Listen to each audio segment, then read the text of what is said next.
Hello and welcome to the Mind Over Madness podcast with myself and Sean.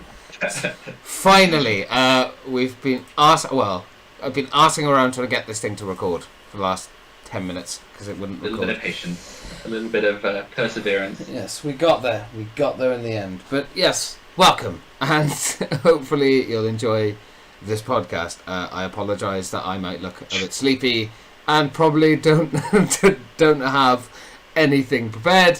I did an all-nighter trying to get a bunch of shit done because I'm not going to be working at all next week, and I haven't rested properly, so I fell asleep. I apologise, my fault, but yes. So the editing on this may be a bit lackluster than it normally is, so there won't be stuff popping up on screen and whatnot, but I'll do my best to get the sources down below. We will self-edit as we go along. Yeah, hopefully this works now and it doesn't just cut out recording halfway through, but it should be fine. Be a bit shit. It should be fine. I don't see a reason why it wouldn't be. So, yes, well, on the agenda today, Sean, what have we got? Well, we obviously start how we usually start, with a bit of news, and then we move on to gaming and films and interesting stuff, whatever the hot topics are this week or previous weeks. I think we're going to do it. Yeah. We're just going to wing it. That, yeah. So obviously I don't think COVID deserves its own section right now. We'll just get into the news, so we'll just start with that. So we'll start as we normally do with the news.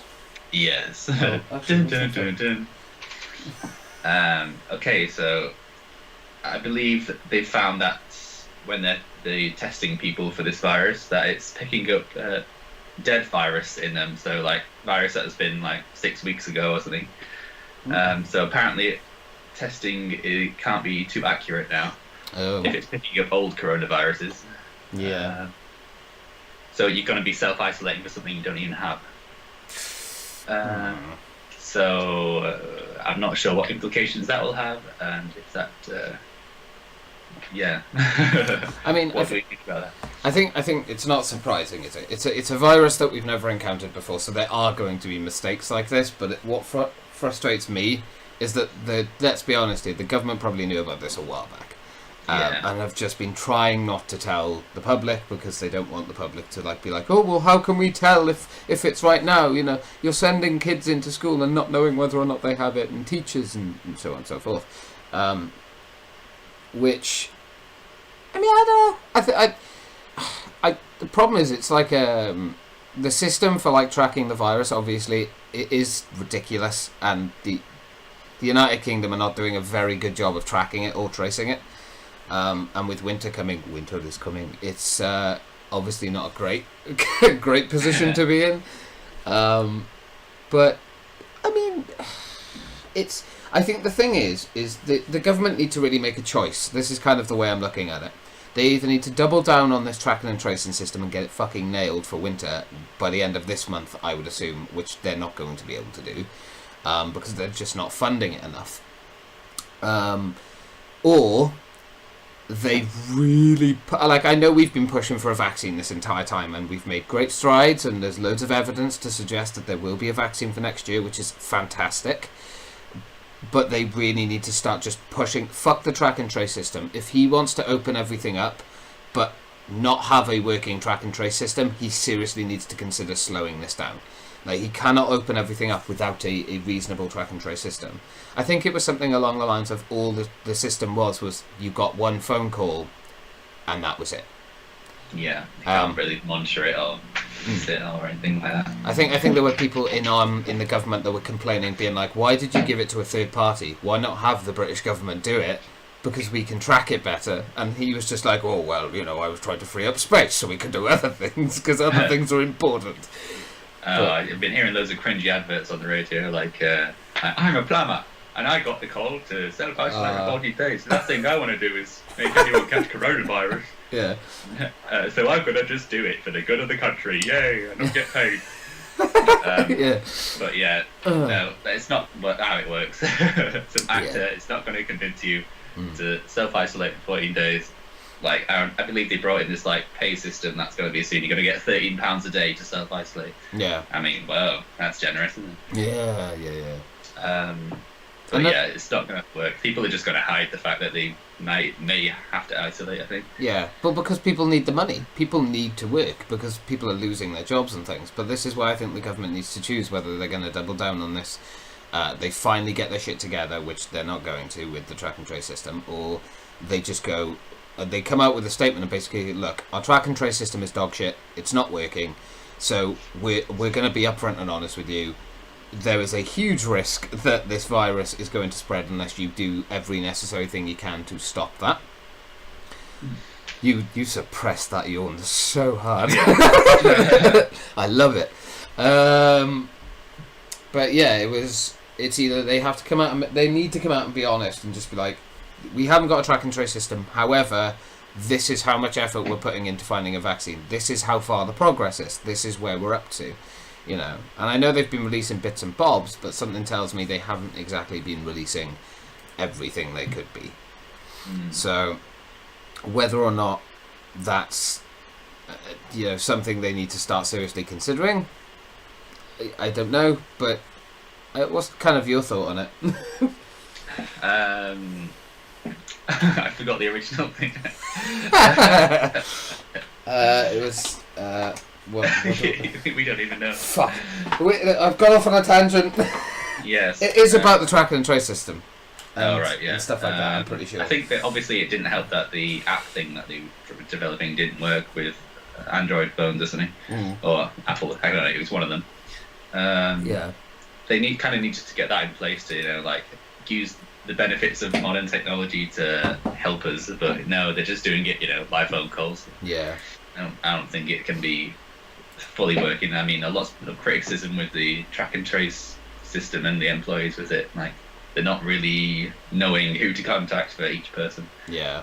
And yeah, it is a. They're saying it doesn't really work on a national level. It's more like local people need to get together and talk to each other rather than just get a phone call from someone in London or whatever. Yeah, I mean that doesn't seem like a very good system. Okay. Isolate yourself for 14 days. Don't you want to know who I've been around? No. It's alright, but... Well, they try and get you contacts, but I don't know. If you don't know, then you don't know, so... Yeah. You can't do much about it. Yeah, it wasn't a very good system. Okay, so this is a interesting one. What do we think of the, in general, the news coverage, media coverage of the pandemic so far? Do you think it's been quite positive or quite negative? Like, the fact that we've obviously had a rolling death toll throughout the whole thing that we can still easily find, and we're not really kind of knowing any of the plus, well, not the plus sides, but the happier news of the fact that there's been 0 deaths for the past few days, and there have been days where there's been no deaths but it's not been reported, corona related deaths. So yeah, do you think it's been a bit of a negative reporting of it, or does it have to be like that? Scaremongery. I don't know. It's because I'm very much of the mindset that every little detail they get about it they should report on, because it's a pandemic. You need to know as much as you can. But I think it's been a bit up and down. There've been moments where I actually thought the coverage was pretty good and pretty informative, but then there's been moments where they've just been like, look at this. Look at what's going on with the royal family. Well, look at Boris in his stupid little hat. Or I just need to open the door a second. That's all good. We knew that was coming. It would have been further in this if my laptop didn't want to be a selfish dick. But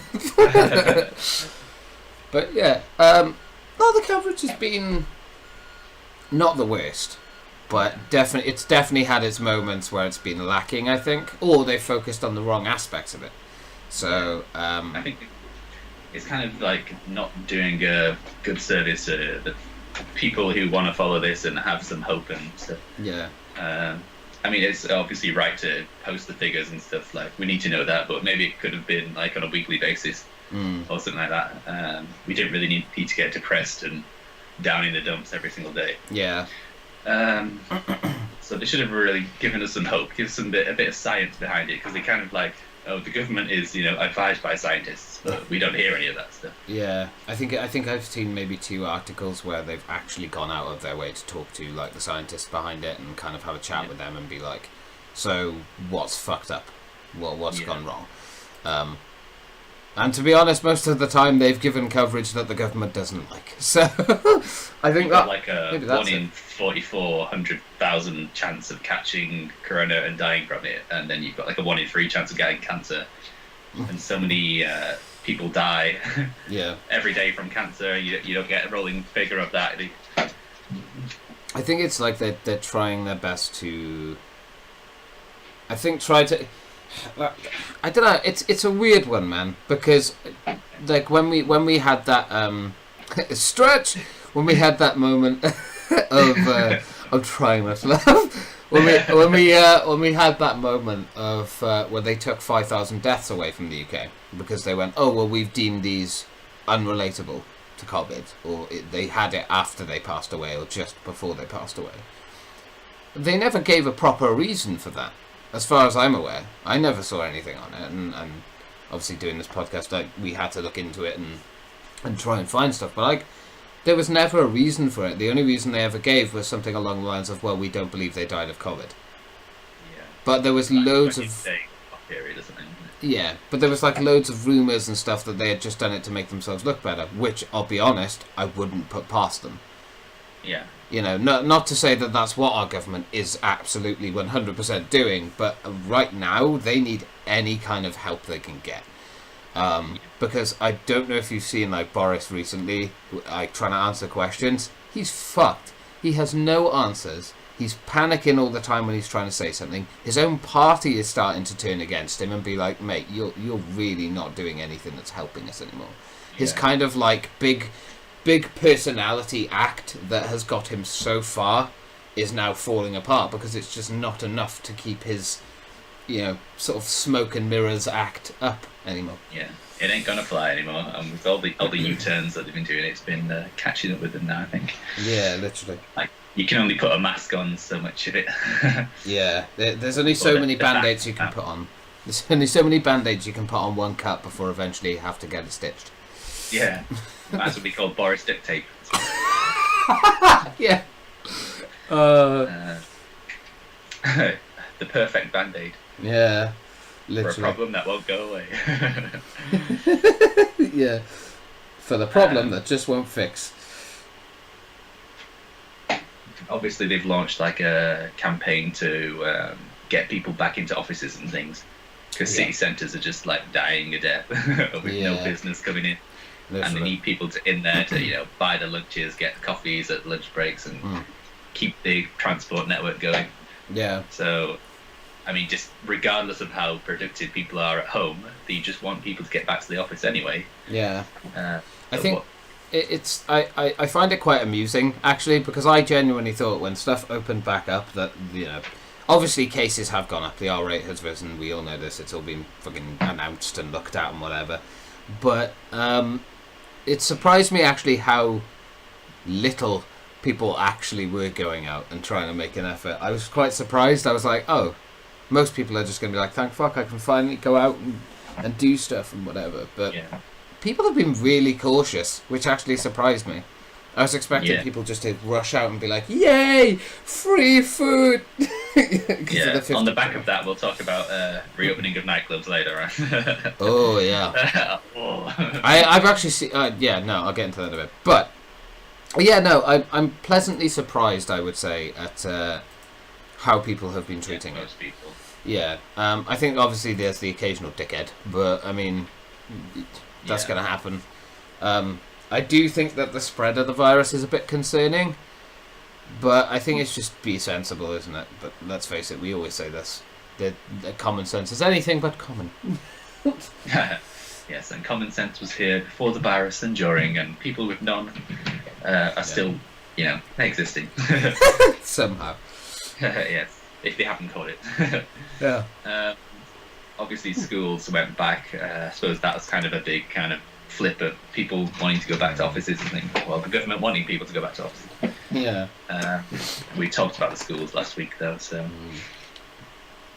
but yeah, so obviously certain aspects of the economy have been kind of struggling for quite some time, nightclubs especially.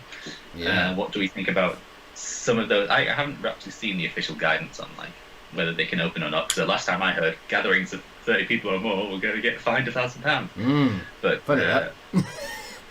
apparently there's some nightclubs that are opening. We won't name any names. Yeah, there is one in Bridgend that has opened up. I won't name it. I personally really like the establishment when I used to go there, and I used to be very intoxicated. But yeah, I saw some photos of it online, and it was very interesting because they had tables and stuff that were spaced apart. So I was like, oh, okay. They are trying at least, but they're definitely not doing 2 meter rule. Not even close. It's more like maybe a 1 meter, possibly even less rule. And there's groups of like 4 to 6 people sitting at tables, drinking and stuff like that. And that's fine. There's like no dance floor essentially. Like no one can get up and kind of dance around. It just seems from the pictures I've seen, it's more like just like table after table after table. Which I guess makes sense. It's kind of turned more into like a pub than it has a nightclub.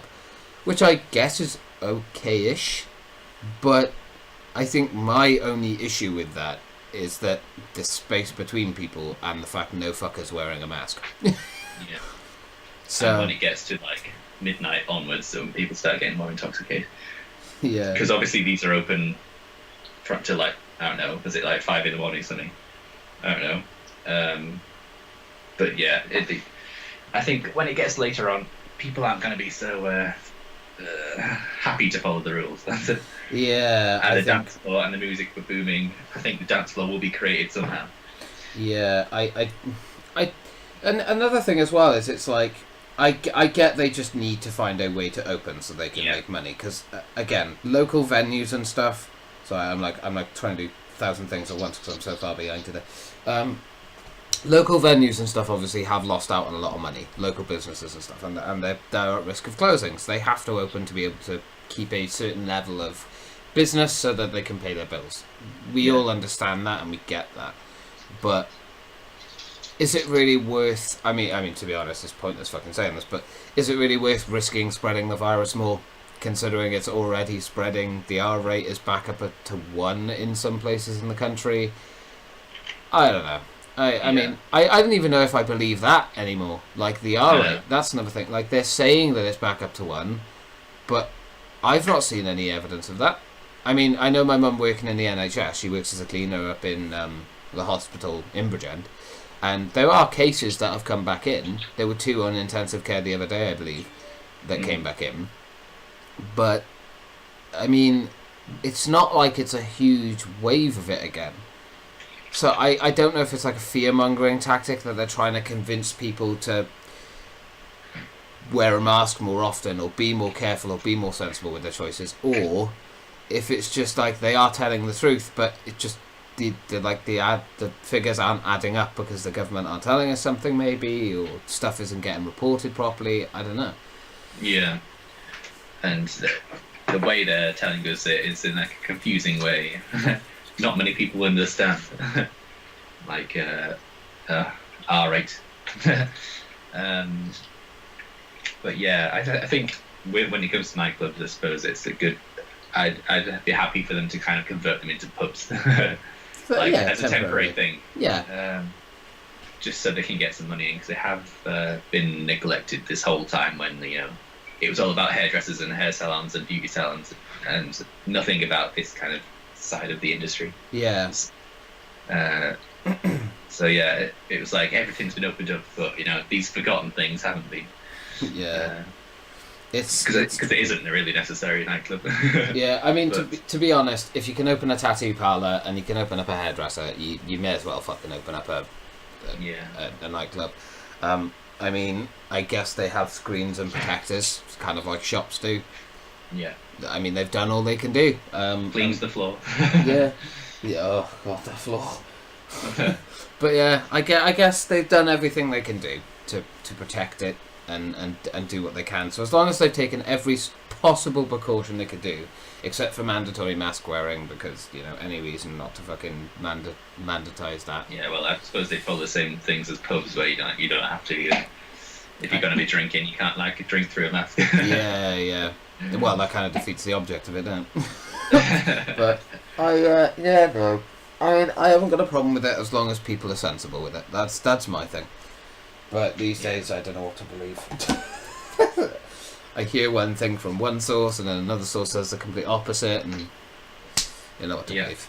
All right, I think we should move on to an absolute breaking news story here. Yeah. Oh, go on. Bear with me here. Turkey Twizzlers are back. Oh, Turkey Twizzlers! Jamie Oliver. I do kind of love the hype around this thing, like it's his big middle finger to Jamie Oliver. Yeah. But yeah, I assume they're not going to be the same Turkey Twizzlers as back in the day, because it's been like over 10 years since it's been banned, doesn't it? Yeah. But why? But yeah. Banned? Yeah. Because he's the fun police. Yeah. No, I remember it back in school. I lost all my vending machines because you bellend. Yeah, no, it is what it is. I never really ate them. I can't remember really eating them. I remember like turkey dinosaurs. I don't know if that was the same. Oh yeah, I remember them. I don't Maybe know. they had more meat content in. Maybe they were high in cholesterol. I don't know. I think, do you know what my stance on food is? Let people eat whatever the hell they want to eat, but they need to be educated on why it's unhealthy to eat certain things. That's it. If people were more educated, I reckon everyone would be a tad bit more healthier. Like, I used to eat like garbage all the time, takeaway every night. Like, I ate like a pig, but I don't know, once I educated myself a bit, you suddenly just get steered away from it because you just understand what it's doing to your body, how many years it takes off your life unknowingly until you get to like, middle age kind of age, like 50, 60. Yeah, I mean, if people just educated themselves a bit, I reckon it doesn't really matter what you put on the market. Yeah. People will be sensible. Yeah. Everyone kind of goes through a stage where they look, like we were looking back at pictures. So I don't know why we were doing it, but I think we were saying like, oh, how thin we looked and stuff. Oh God, I know. And like how skinny we were. But like everyone has that kind of teenage years where they kind of can eat whatever the hell they want. Yeah. They don't ever gain anything. But then when you get to mid-20s, yeah. it catches up to you. Oh, I miss those days. Yeah. So much. But yeah, I could literally put anything away, hoover up food, and it would just, disappear. I mean, I remember, it wasn't that long ago, like, we were all looking at our old Ice Bucket Challenge videos. Yeah. And I mean, that was what? That was when was it? 2016? No. 2014. I think it was 2014. Yeah. So 6 years ago. Not that long ago. I look like a completely different person. I'm like a twig. Yeah, so, I mean, granted, I have a lot more artwork on my body now, but I look much skinnier and stuff. But... Innocent angel, British sex offender. Oh, thanks. Yeah, no, not true. I would absolutely say extrovert that love to drink a lot to introvert that hates people. Oh, yeah. Yeah, that's what I meant. Is it sex offender? That's what came out for you. You were like, I look at you, James, and do you know what I see? Sex offender. Thanks, mate. Everyone hit the like button if you... Thanks, mate. Cheers. Yeah, hit that like button if you look at James and see that. But I'm only teasing. Oh, I know. But yeah, I mean, I don't know. Yeah, eat whatever you want. But just be sensible with it. Yeah. If the health in the country was better, imagine the amount of money we could save in the government and in the NHS and stuff. Yeah, and that actually links in with a topic I've got for the interesting topics as well. Ooh, so that'll be an interesting one to talk about. So obviously moving on to a bit more of a serious and a sad note, Chadwick Boseman has sadly passed away from cancer. Obviously he was the Black Panther actor. I suppose it just goes to show that everyone has a right to privacy. They don't have to kind of share. It was like obviously a big surprise for everyone. Yeah. They don't have to share like all of their personal details. You just assume like celebrity, you just know everything about them. Anytime they get a diagnosis or anything, you just because they're always in the news. But I suppose it goes to show that not everyone is like that. Yeah, and I'm kind of glad. I mean, I think it's incredible what he did. Not even telling Marvel, hiding it from Marvel. because he was convinced that he could do Black Panther 2, and obviously COVID hit, so that messed up all those plans. But yeah, it's. I think people feel like they have a right to know. Yeah. Anyone who's in the public eye, they would need to know all of their personal life as well. It's just a horrible kind of trait of human nature. Yeah. If you get some kind of notoriety, you don't get any privacy, which is wrong. By the way, you know, if people don't want to release stuff like that, they don't have to, and Chadwick Boseman was as a prime example of that. But you know, can you imagine the steps he had to take? How much pain he must have been in, like filming Black Panther and all that. Like that man really. Wasn't he like going through chemo when he was doing that? Like Jesus. And he kept all his muscle.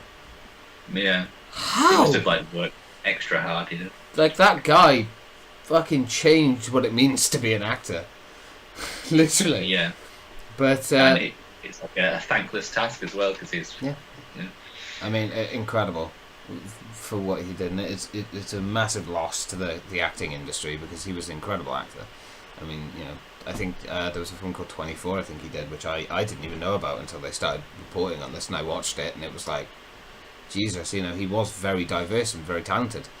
Yeah. And you know, he did like this big speech at a university, and it was filled with just stereotypical things that he had to put up with in his life, and it was strange because I think it came so out of left field and out of nowhere that I don't think people really knew how to react. No. Especially when it was reported that it was, you know, colon cancer that killed him, because people didn't know what, like, why didn't we know then? And I think, as you said, it's that thing of people are not used to not knowing everything about a very famous person or whatever. I honestly don't know. I suppose a lot of people on the other side of that, they tell the stories, they want to keep relevant, I suppose. A lot of people, not Chadwick, but that doesn't help the kind of celebrity cause, I suppose. Yeah. You get certain people who make all their fortune off telling all of their intimate personal details. Yeah. So everyone else kind of expects it from everyone else. Yeah. Double standard kind of thing. But yeah, obviously wouldn't have thought if any less sad if he did open up about it earlier, but yeah, it's honourable that he managed to kind of keep it a secret and, you know, carry on with his work without kind of being the centre of attention almost. Yeah. Which is, again, for an actor, very, very, you know, amazing. I think he could have made it like a mint load telling all stories. Yeah, I think that just shows what kind of person he really was. He just wanted to give entertainment and make people smile and happy. And speak out about the issues that mattered. Yeah, and I mean, after he did Black Panther, I mean, look at the sheer number of ethnic minorities that you'd see going around going, Wakanda. Like, literally just doing that. Like, tennis players did it, you know, basketball, baseball, every kind of person did it. And, you know, and it became a bit of a meme, like, black people doing it, because...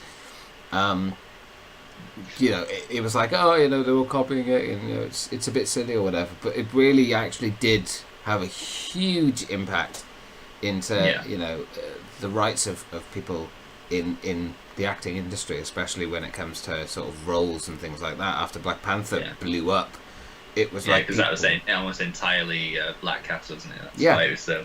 And it did so incredibly well, and I think it really did push ethnic minorities in the acting industry to be able to do more, because, you know, people started listening and paying attention to it instead of being, you know, ignorant like most humans are. I suppose kind of a segue into the next one, I suppose. I don't know if this is inappropriate or not, but we'll go with it.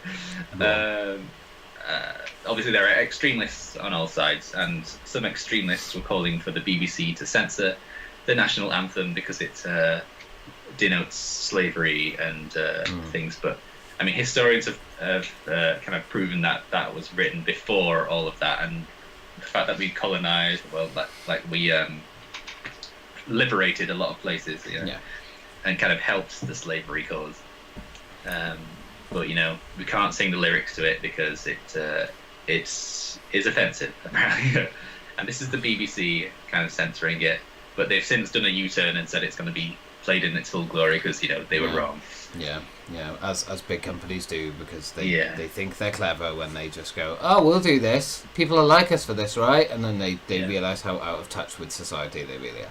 Yeah, no, it's fucking ridiculous. I'm sorry. Yeah. I absolutely believe in change. So if they wanted to adapt and change the national anthem slightly to make it more modern, absolutely. It should be like a national decision, though, shouldn't it? Yeah, exactly. And it shouldn't just be like a thing of, oh, we're not going to do that because it's that, and it's virtue signalling. Yeah, it's ridiculous. Like, it's a part of our history. Get used to it. If you don't like it, change it a little. It doesn't have to. People think that stuff like that is untouchable because it's an intrinsic part of history. You can't change that or make that different. Why? Yeah. I mean, look at the Constitution. 90% of the population probably won't have a problem with it being sung as it is, but if it needs to change the odd word or something just to make it relevant to today's society and as inoffensive as possible, then that will be okay. But to just outright just ban it, say, ridiculous. One company says it's not appropriate, so we've all got to not listen to it. Yeah, I think a lot of the time as well, I think with these companies and whatever, when they do these kind of big bans, it's mostly just a publicity stunt. Yeah. It's like to get notoriety, to get traction behind them. BBC is getting very, I wouldn't say it's getting unpopular, but I would say it's falling out of the mainstream. No one watches terrestrial television anymore, so they don't know about the BBC. And, most kids, if you ask them, do you watch TV? They'd be like, yeah, I watch YouTube and Netflix and Amazon. That's their TV now, it's not normal terrestrial TV. So, yeah, I think it partly was a publicity thing, just to get notoriety. But I think, if you're that ignorant or that stupid, I'm not saying that people who don't like it because of for whatever beliefs they have are stupid or ignorant. That's not what I'm saying. I'm saying the companies that do these things because they think they're being, quote, down with the kids, or woke. Woke. Then hate that word. Same. I'm not a fan of it. But fucking woke. I woke the other day. Yeah, I woke over an hour ago, late for this podcast. But yeah, I don't get it. Just don't be so stupid about it. Just be like, okay, we've had some issues brought to our attention about the national anthem. How do people feel about us playing it all? And just go off the majority. Ask people. It's a democrat like that. People always go, "Oh, Britain's so great with its democracy." We fucking ain't. No. People make choices for us, and then we just go, "Oh, I like that. That was great." Yeah, because British people, and this is not like I'm not trying to be offensive, but we are lazy bastards. What's our dream? A lion. What do we love? Days off. Yeah, and we don't care about choices being made unless it's something that deeply affects us specifically. Then we have an issue with it. Because that's why we're angry. Rather than make it like a debate or something, they'll kind of just do something, and it's like a shortcut to get to the top headlines, Yeah, so it's like, people we know talking what's about right it. So or it's wrong. not ask and then do, it's do and then open up a discussion. Exactly. And then go back on it. Like, it's a... You could put it to culture. anything. Look at like YouTubers or streamers. When they ask their audience about something, they do that for a reason. They want their audience to tell them, because then it's what they want. It's not just making a choice for them. I don't know. It's a strange system, man.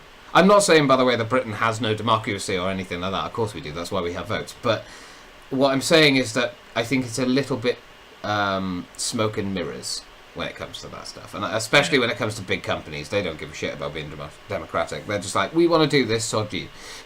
So I don't know.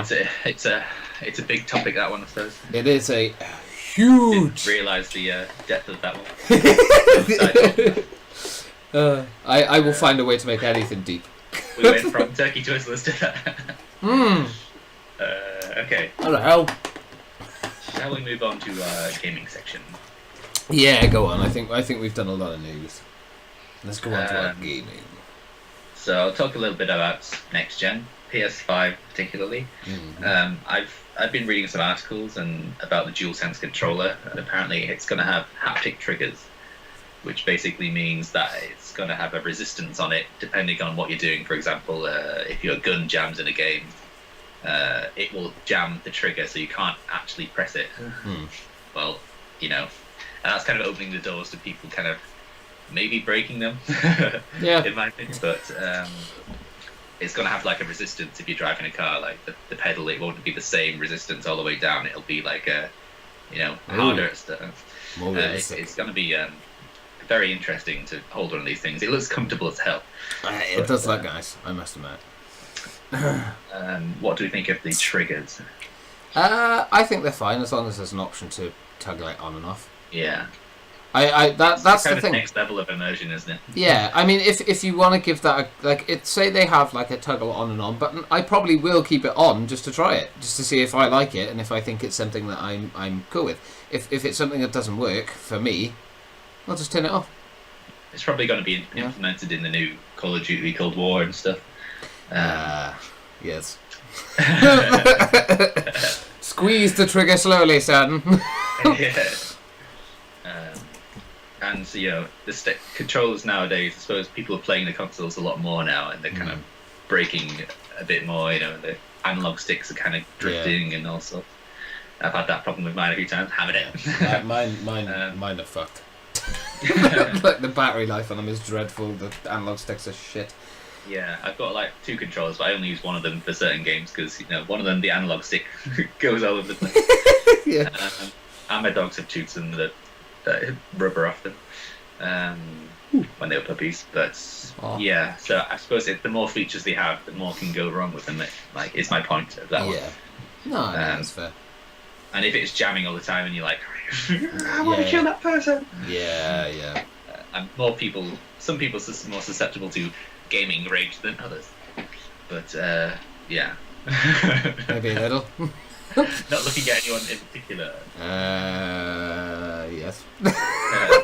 I don't know. I think it's fine as long as there's a way to toggle it on and off. That's it.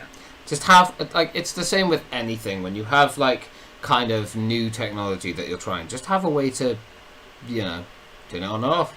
It's really not that hard. I don't see why game companies struggle with this so much, and like big, you know, tech companies. Yeah. But they do. They do. I mean, it's a very exciting time, I suppose. Yeah, and definitely. I want to get my hands on it before I fully judge it. Yeah, no, it's not actually that. When you really think about it, it really isn't that long. We're in September now, and it's coming out in November. 11 weeks or something. It's a silly amount of time. Not even that. I mean, September, October, November, December. It's 2 months until we're in November. Yeah, you know. And they're saying it's like rumoured to be released like near the start or the middle. Yeah, well, I mean, if it's released at the start, we've got maybe just under 2 months.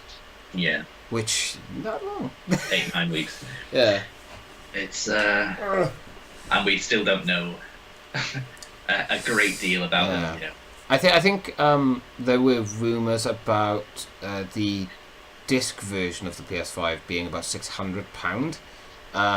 People have rumoured that, and that has leaked a lot everywhere. I know the Xbox Series X was going for quite a high price, over £500, definitely. I think they're both over £500, but it's like, are they going to break that £600-700 barrier mark? I think people are still waiting on that. Yeah, and obviously they're still playing chicken and not releasing the official price. Yeah. I bet they're gonna everyone's gonna buy them and still not gonna know the price. Like, we'll charge you in about a year. Yeah. We decide. Like, pre-order them now. Price unknown. Yeah. But pre-order the just PS6. chuck us however much money you can, you know. Yeah. But make sure it's over this threshold. So stupid. Like, pre-orders aren't even live yet. I mean, I'm guessing they're gonna be in the next 2 or 3 weeks. It's mad. You have to sign up to like a newsletter thing to be able to even know when they're gonna possibly release pre-orders. And essentially what they've done is they've put it in like the sooner you apply for this, the sooner you'll be told about it. Yeah. So you apparently can in the States, they've PlayStation emailed certain people to like sign up for it if they're a long-time PlayStation customer. Yeah, which I suppose is quite a good idea. Yeah, I mean loyal fan base. Yeah, to stop like the bots buying like 20 of them in one go, but they'll still do that anyway. Yeah, they'll find a way. Which is so yeah, hoping to do something similar in the EU, but nada yet. Not that matters because we won't be in the EU after the 8th of November. Yeah, whenever we say EU from now on, it'll be about the region rather than the actual union. Yeah, how are you, UK? Apparently, I've also read that there's going to be a potential staggered PS5 release. Like it's going to release in America first, and then Fuck's the sake. rest of the world. Why? Fucking, I don't get. I get the only reason I understand why they do this. Companies do this to try and like test the waters, see how well they can handle the demand of the console. But if they do that, how is that fair on other regions? You know, oh, we'll let America have it first. Oh, okay, now you guys can have it. And what if they go, oh yeah, the European Union can now have it. What about us? Oh, we forgot that you're not part of it anymore. Like, I don't know. I think it's ridiculous. They should all just don't do staggered releases. It doesn't benefit you or anyone else. Yeah, I'm not really sure I think about that unless it's like a staggered release of like months. Then I'd be probably annoyed. Or maybe if they do something like they stagger like the pre-order, so it's like, oh, you can pre-order this many. Once this many are pre-ordered, we're going to stop for a couple of months, build up our stock again, and then let you pre-order again. Yeah, because essentially it will be a staggered release, however they do it, because they're going to sell out. Oh yeah, no, they especially so close to Christmas, like those things are not going to last. Yeah, after a shite year, people want. yeah, they're like, give me the new console, you bastards. Oh, I don't know. I'm very, very nervous that it's going to be very difficult to get it on release. You know, even just pre-ordering it, you know. Yeah. Because it's first come, first served, so. Ooh, I'm chomping at the bit to do it. So yeah, should we have a talk about certain games that I've been playing recently? Like maybe Avengers? I finished the campaign now. So yeah. That's did watch. I watched you play the start of it, and I watched you play the end of it. So. The campaign is super short. It's like 6 hours. You can blast the campaign really quickly. It's all right. Yeah. I mean, right. The story you did give your thoughts last night. Yeah. Just to brief on it. Story, really good. I enjoyed it. Dialogue, fun, enjoyable, bit cringy at times, but it works. Gameplay, oh dear. Cinnavoded. Not bad, but definitely they're gonna have some issues with people wanting to play that game for a long period of time. And there are some choices they make, like the gear in it. I don't get why they have a gear skull. Why? Why bother? Like looter shooters, or looter whatever this is. It's like you want different gear. You want to pick up different gear, and it like looks different. But obviously, there is no aesthetics in this. It's just the cosmetics. The cosmetics, which you have to grind for a very long time if you want to get them. It's just in the game. A number that keeps going up and up and up. Yeah. People are saying that it only takes like 2 days or something to reach max level. But then the grind begins. So. Yeah, I mean, if they're playing it for like 15 hours a day, maybe. Yeah. Well, that's what people like. It's quite. I mean, if you're playing it on the normal difficulty as well, you're not playing on like easy or you're playing on like harder difficulties. Yeah, you'll grind up your characters real damn quick because the loot is actually very generous in the game.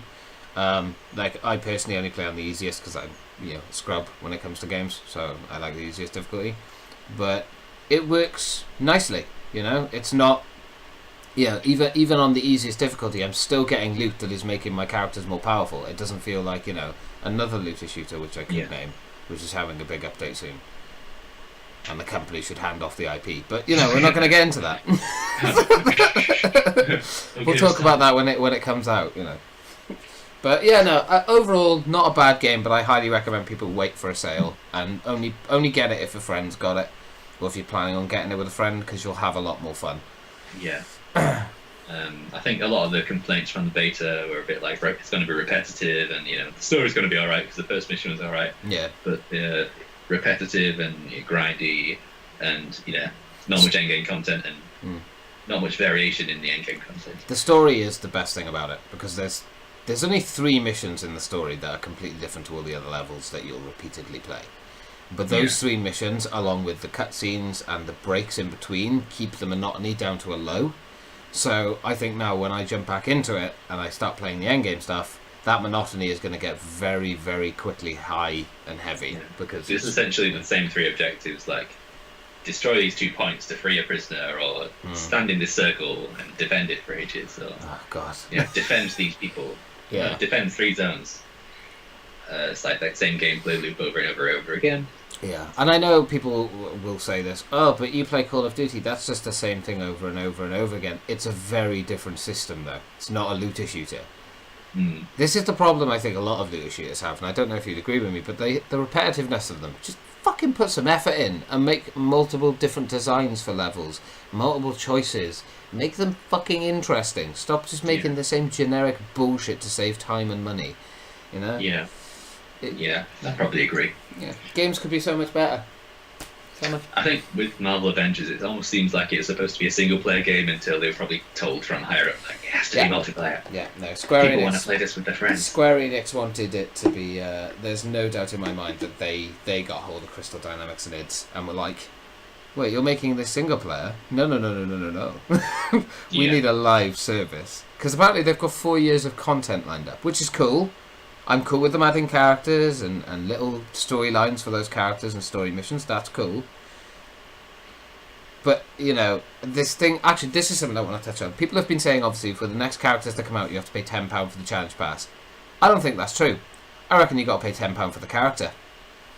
I know they've said that these updates are free, but let's face it, free does not mean the same thing to these companies as it does to us. So, something tells me that it isn't just going to be £10 for that Challenge Pass for each character. It'll be a lot more. Yeah, I don't know, like, because the Challenge Pass just gives you extra cosmetics and stuff, doesn't it? And...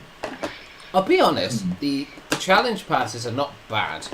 Especially the stuff they give you. Like, they actually made an effort to give you new skins, to give you new nameplates, to give you new things that at least feel worth the grind. It even gives you the in-game currency.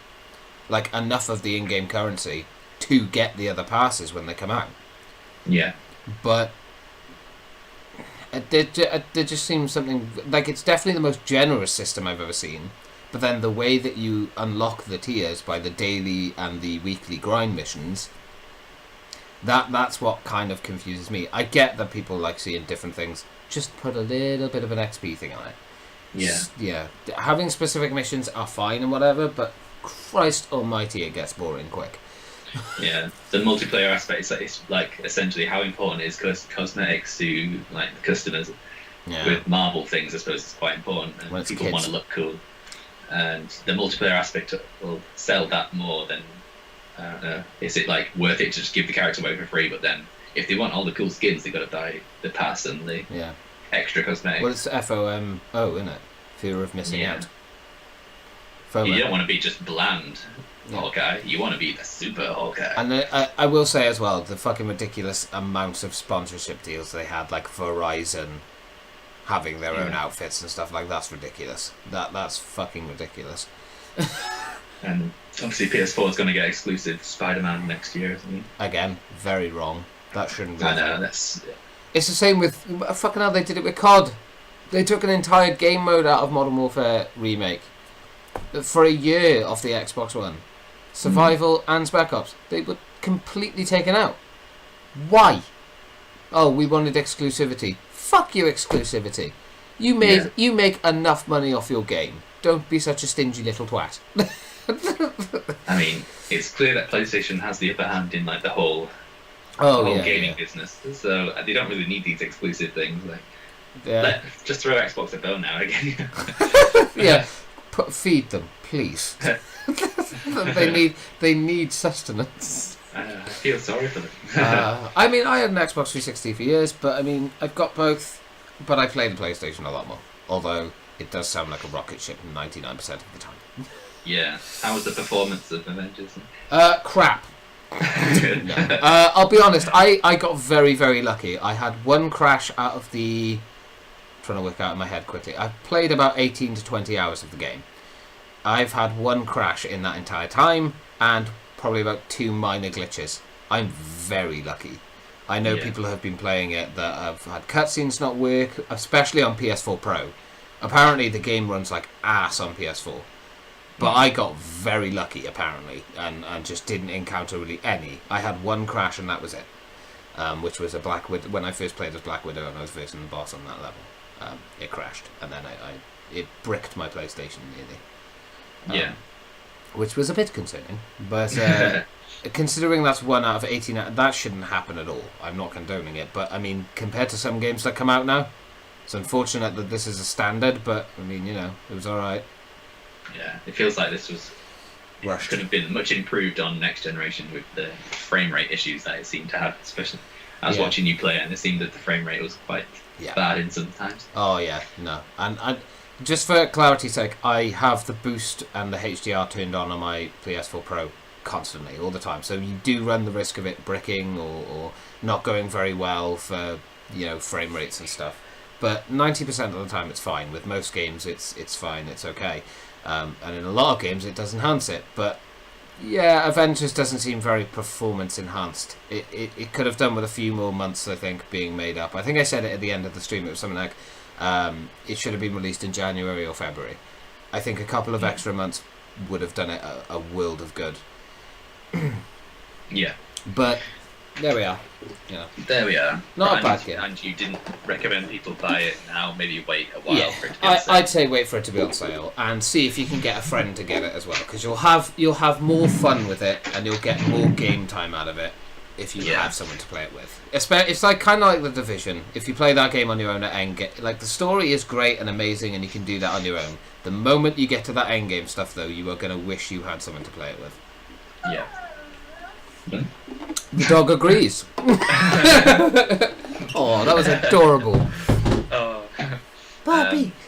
Well, unless you have any more games stuff, we'll move on to films. I think the only other game stuff I have is I have fun. I bought my final game for the year, which is Cold War. Oh yeah. I pre-ordered that. That's the final game that I'm buying now. Like, I'm not bothering getting anything else. I'll get the PS5 when it comes out, but I'm obviously learning to drive this year, so it'll be a boring few months. But the dog agrees. Dog agrees again. Damn, I'm on a roll. But yeah. So I think that's it. Impeccable. I'll let you know how the beta is. I don't know when the beta's coming out for it, but apparently it's coming out on PS4 first, of course, because why wouldn't it? Probably exclusive maps and modes as well. Oh, you can shit in this toilet exclusively on PS4. And it's golden if you do it on PS4.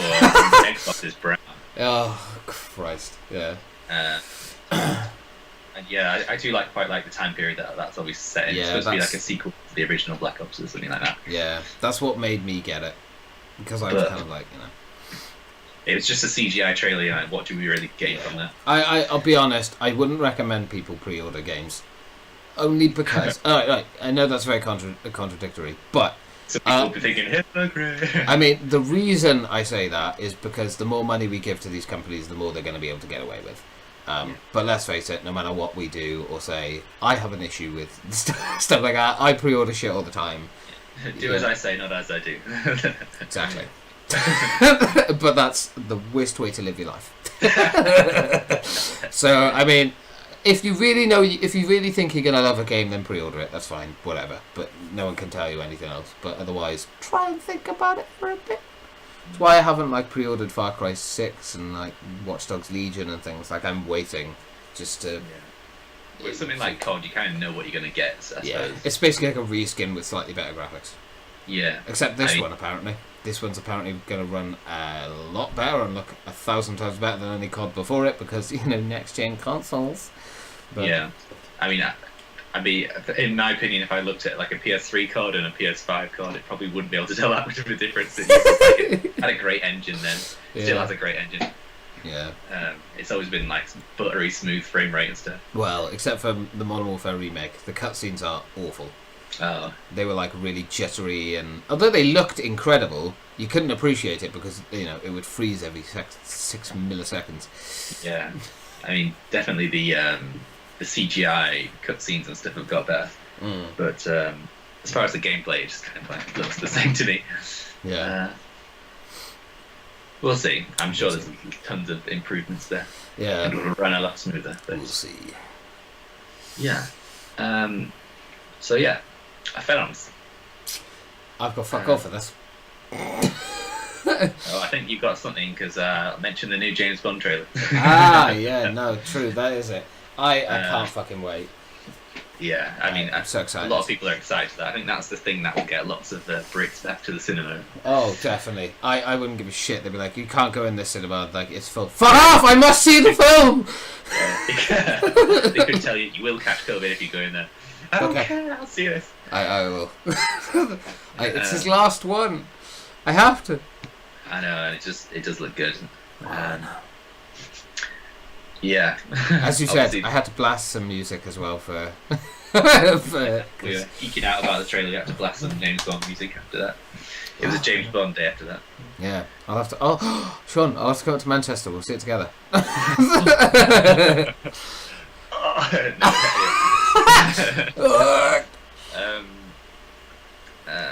Yeah. Obviously, the track Billie Eilish did was like so iconic, and it feels like months ago that she had to release that, which it was. It literally was. Yeah, we're nearly at the end of the year now, and they've obviously delayed this whole release because of COVID. I think it's been done for ages. This film. Yeah, poor bastards. Like, we want to get our money's worth. Well, you can't. So yeah, looking forward to that one. Oh yeah. One film I've watched recently on Netflix was I See You. It's a 2020 film. Mm-hmm. I quite enjoyed it. It's kind of a film of two halves. It like kind of shows one perspective in the first half and then the other's perspective in the second half. I can't really say too much about it because it like spoils it all. Yeah. But it's a horror kind of thriller thing, and there's kind of dark things on both sides, and you're like, oh, this is kind of cool.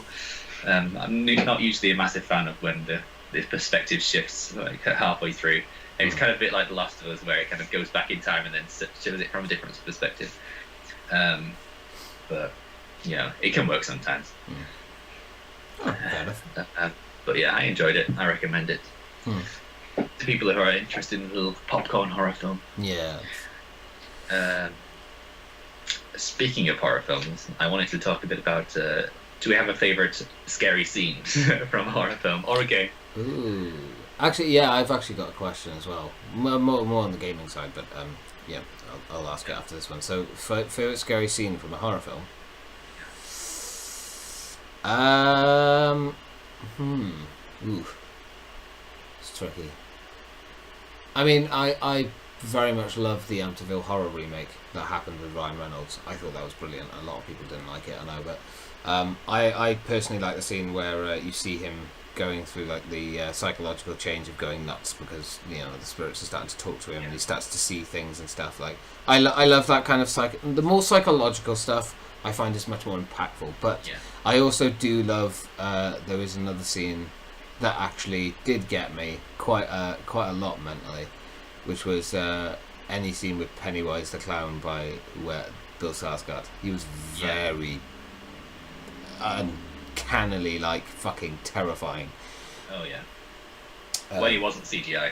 Yeah, I mean, to be fair, the second film kind of lost its kind of scare factor, of course, but the first one they really nailed it. Yeah, definitely. Other films. I'd say if I was going to go with like classic, probably say like Alien. Ooh, yeah. With the vents, like any team that's going through the vents and stuff with the scanner, and obviously the Alien Isolation game did that very well, I suppose. Yes. I mean, most of my experience and memories from that game are suppressed, but yes. Yeah. When you experience it the first time, not playing on Nightmare. Yeah, I feel like I should go back and play that game again.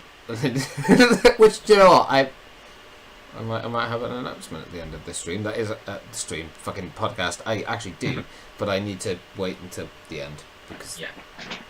But yes, I'd say if I was going to choose like a recent one which scared the crap out of me, I suppose I'd probably say, although I wasn't a massive fan of the film, I'd say Insidious. I like that scene where like they're talking in a room and then they just cut to the father's face and the demons behind it. Yeah. Oh my god, that was like really well done, executed. I don't usually do like jump scares for these things, but I think I did a little bit of poo came out for that one. Love that. I'd probably say like Resident Evil 7 was quite a good horror game. I played through some of that in VR at a friend's house, and there's like a bit where like Mia jumps out at you from under the stairs, and I was like, ah! It's a shame I can't play VR. Yeah. I get motion sick because I got vertigo and I get car sick, so my head just goes after 5 minutes. Yeah, I thought I wouldn't like it, and I didn't at first, but I played Until Dawn, Rush of Blood, and I'm like, once you play that, you can play anything. I tried that. That was the first one I played. 5 minutes in, I took the headset off and went, no.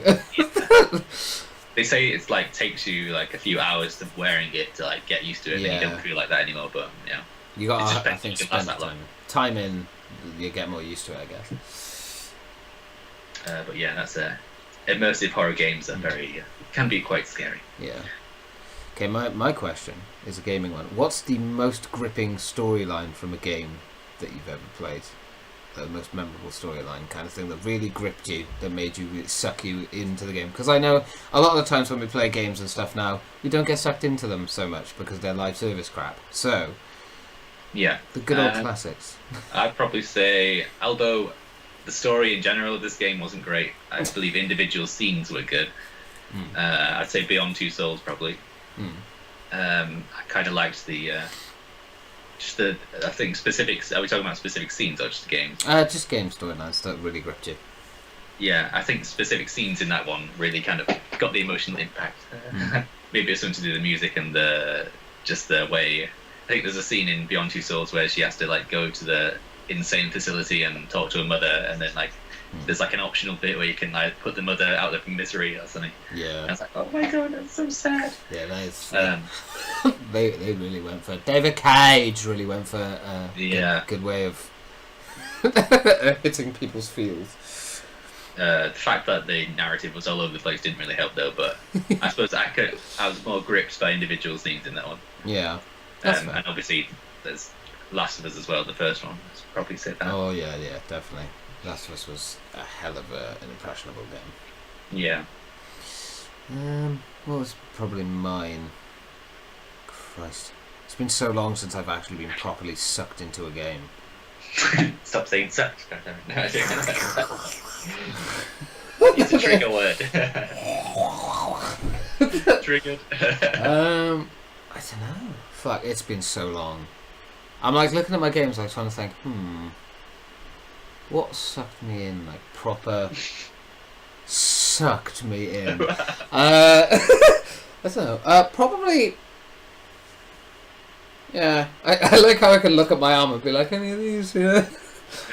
To be honest, Fallout 4 sucked me in quite well.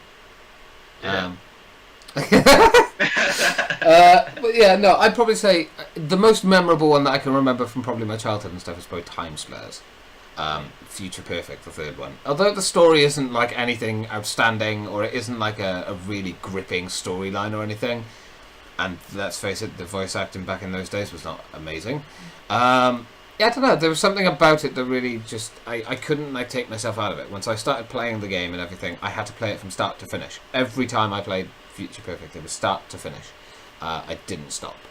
And probably the closest thing that I've ever got to that again was, I don't know, I haven't played like a story-based game in so long. Probably, I would say Alien Isolation, because the story to it is good, but... Spider-Man is good as well. Oh, yeah, Spider-Man. Yeah, no. Actually, to be fair, the Avengers storyline really gripped me. Yeah. I was surprised how long I could stream and play that game for without getting fucking bored. So, yeah, I'd probably say the most recent one was the Avengers storyline, because I really loved that. Or anything kind of Marvel I get sucked into, so... That's never gonna work anymore, is it? I can't say sucked anymore. It's just gonna suck me in. Oh. About 30 times already. Every time I say it, you just look. Every time Sean smirks a bit, you have to take a shot. Every time you say suck, you gotta take a shot. Oh Christ, yeah. No, that's dangerous. I'm gonna try it. But yeah. So. Any other kind of... Should we move on to our random things? Move away from films and games sucking us in, and we'll go into interesting... Oh! Okay. Yep. So yeah, I did originally have the nightclub things in this section, but I thought it'd be better to move it to the news. That's fair. I wanted to talk a little bit about obesity in children. We are the fattest country in Europe. Well, so I just want to know like how we can deal with this issue. I think apparently there's some things that the government are doing. Obviously, they're kind of banning junk food ads before 9 p.m. and stuff like that, and they're talking about weighing kids at school. That is not good for their self-esteem. Can I just say? If I had been weighed in school, I would have cried. Yeah. But I mean, kids are getting like way obese, younger and younger these days, and like it's a big problem. It's costing the NHS and obviously obese adults are costing the NHS thousands as well. But it's more dangerous in kids. Start young. Yeah. This is in the dog. Oh, it's so bad. I know, it's very sad. Oh, but I to be honest, and I know it's that cop-out. I guess it is a cop-out kind of answer, but it is kind of the parents' fault. I mean, it's not like the children can be like, oh, I'm going to order food for myself, especially when they're like, 7 or 8. It's education stuff as well, like, isn't it? I think kids need to be more educated on it, and parents as well. I think a lot of people kind of go with the quick alternative options and stuff now, don't they? Because it's easier. Parents are working 10-hour days or whatever, and then they come home, they can't be asked to cook. Sorry, I'll just throw a pizza in. There's meal deals and stuff you can buy in shops now. Oh, I can get a Coke, some fucking weird Scotch egg or whatever, and like a giant over the top filled with creamy sauce and shit, baguette or wrap or stuff. I'm guilty of having a lot of meal deals. I lived off them for a very long time. But yeah, I mean they seem healthy enough, but when you really look into it, they're not, and they pack on a few pounds. So I don't know. They need to have more kind of education in schools as well, like what is good for you, what you can treat yourself with, and what is bad. One of the best ways they could do it is just increase the junk food tax. It's a way of the country making a bit more money, and also it's going to deter people from buying unhealthy food because. Well, they brought in the sugar tax recently, didn't they? Which probably is a step in the right direction because diet drinks are now less expensive than full fat ones. Although there's no evidence to suggest that diet drinks are any healthier, but I know. Which is that's another one. Another day.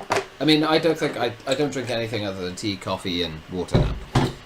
I've been doing that for months. Drinking Diet Coke, but I mean, I've not suffered any adverse effects so far. I don't know. I can't. I found it. Do you know what I found is once I stopped drinking fizzy drinks after like 2 weeks, I couldn't give a fuck. If I drink one now, I actually feel kind of sick. So that's why, like, even when I like have a drink with you, for instance, and everyone else when we're playing games or whatever, I have like one Jack and Coke or whatever. That's enough for me. My body goes, I can't, mate. This is not healthy. Yeah.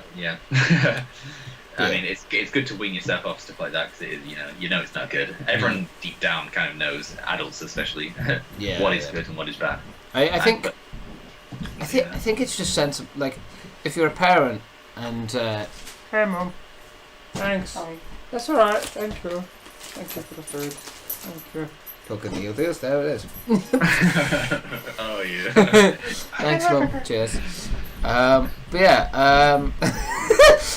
Great timing. I think it comes down. It comes down to the parents at the end of the day. If you're just going for the quick option, like it's understandable, but don't do it every night or whatever. Just it's not, the cooking's therapeutic. It's wonderful. It's a lovely thing to do, and some of the food you can make is nipple twistingly good. Oh, puppy. Nipple twisting and sucking, Jesus. Sexy podcast today. It's a sexy one. And like a lot of parents are like, oh well, my donor doesn't eat anything but cheese. Yeah, you know those And they don't even try. Like, those kinds of people need to be shot. Do you know what? I have to admit, when I was, I don't know if you had this when you were a kid and stuff, but as you were growing up, that kind of, you have to sit at the table until you eat your food, kind of phased out. Like, that kind of disappeared slowly. Nope, didn't for me. Any time that I had food, it was like, you fucking eat it all because I paid for it. But that encouraged me to be a little bit... I probably did affect me a bit when I was a kid, because then when I had money, it was like, oh, I'm just going to splash out on takeaways and whatever. But that's how you kind of learn better from that, and you don't do it for as long. I don't know. Maybe yeah, because these days it's like they don't have any interaction with the parents. They just yeah, boomers. They'll just take the food upstairs and play on Xbox or something, and watch TV dinners all the time. Like anytime I had a meal, we always had a little breakfast, but I always sat in the kitchen and like talked to my mum and stuff, even if it was like bollocks. But we still did it. Yeah. I did that as a kid. Yeah, it's important to like sit down together and like learn how to eat properly as well. Yeah. People don't know how to eat these days. They'll just pick up burgers and eat them like that. Just whatever's quick and easy, I will just shove it in my mouth and that will please me. It's unbelievable. But yeah, education starts at home. They've got to kind of put a little bit of effort in, and people are fooled into thinking like takeaway meals are cheap, but no. They add up very quickly. Yeah, it can be cheap to make your own stuff, like literally pence per person. Yeah, literally. Like I think I'm having a curry tonight. Me and Vic are cooking like a curry and stuff. And I think it's going to cost us probably under £5. Yeah. And it'll be a lot of food. You get a curry from a takeaway place, you're spending over 40 quid. Oh, yeah. Or 30, I can't 30, take away curries anymore. They're just... My ass is on fire! Everyone wants to know about that. Yes. But, yeah, I don't know. I think just... It's like, just be sensible. That's the problem. That is the answer, but people aren't sensible anymore. Absolutely. Yeah. Yes, that was tonight. Interesting topic. It was a good one. I liked it. It's obviously can branch off into many things, but you know, I just thought it'd link in with our little take to his little thing. Yeah, that makes sense. As much as we all hate Jamie Oliver, at least he made school meals like a little bit healthier for kids. Indeed. Oh, Lola. She's like a cow. Oh, puppy. Oh, look at that. Here we have the wild Lola, sitting in her owner's lap, enjoying some tickles behind the ears. Whinging every now and then, agreeing with James. Oh, bless her. Yeah, I think that's it. Yes. I can't remember. I know I had something to say at the end of this, and I can't remember what it was. So fuck. You said you had some kind of announcement, something to do with streams or something, or like. Oh. Was it? Oh yeah, no. That's the next game that I'm going to be playing through on stream is Alien Isolation. Oh. From start to finish. Ooh, that's a legacy one, isn't it? Yeah. I will not be playing it on Nightmare. You can fuck off. Anyone that wants me to do that. I know Robin will probably be like, play it on a hard difficulty. Piss off. I will be playing it on easy like a scrub. And enjoy the game. But yeah, that's the next game I'm playing on stream. Also, next week, Sean is going away. So there won't be a podcast next week. And the week after that, possibly, will probably be a live podcast because it'll be easier instead of Sean, bless him, having to rush the day he gets home to try and sort stuff out. So we'll just do a live one. So that won't... Next week, which will be... Let me just check the 13th. Next week on Sunday, there won't be a podcast. 20th, there'll be a live one. It'll be on the page. I think going forward, we'll probably do them every 2 weeks now. Yeah. That's just a little bit less kind of things. Yeah. That we want to communicate over to you guys. We want to keep it all fresh. Yeah, but that is something me and Sean have talked about as well. Is that as much as I love doing these podcasts, fuck me, they take time to put together. So, and when shit like this happens, obviously, where I've slept in and kind of screwed us both over, it does unfortunately make it quite difficult. So every 2 weeks might be a better option for us. Yeah. So yeah, I think that's it. I don't think there's anything else. Not that I have. I hope everyone enjoyed it. Yeah, so thank you everyone who did watch this as it premiered. We hope you enjoyed, as always. If you ever want us to talk about anything, any friends of ours that want to let us know anything to put into our random things, let us know. And yeah, I think that's about it. Thank you again for watching, and have an excellent Sunday. Yes, enjoy your. If you've had your Sunday dinner, just enjoy it. Yeah. Suck down a cocktail. Suck. So yeah, we'll see you in the next one in 2 weeks' time on the 20th, live over on Twitch, which will be down in the description. Thank you for watching, and goodbye. Peace out.